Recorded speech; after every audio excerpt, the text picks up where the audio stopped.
I'm going to talk to you about the biggest surah of the Quran. That's what I'm going to talk to you about first. The biggest surah of the Quran.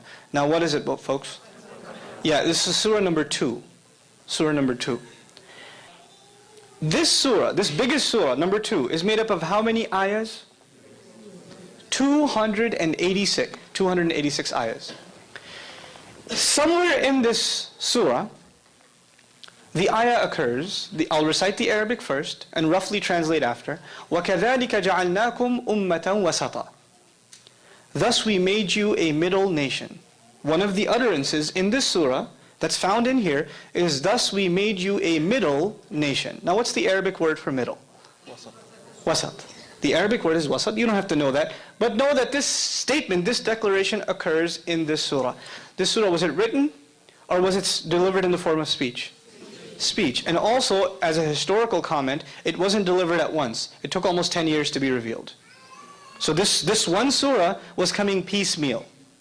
And while it was coming down, pieces of other surahs were also being revealed. And the messenger would instruct his companions, these ayahs belong to this surah and those ayahs belong to that surah. But when the whole thing is said and done, Baqarah, the second surah, is made up of 286. And in ayah number, listen to this carefully now, in ayah number 143,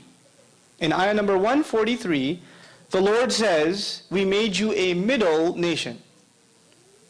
How many ayahs in this surah again? 286. And where does He call us a middle nation? In the middle. In the middle. Now how do you, I understand if you're going to do this in writing. I understand if you're going to do this in writing. How do you do this in speech?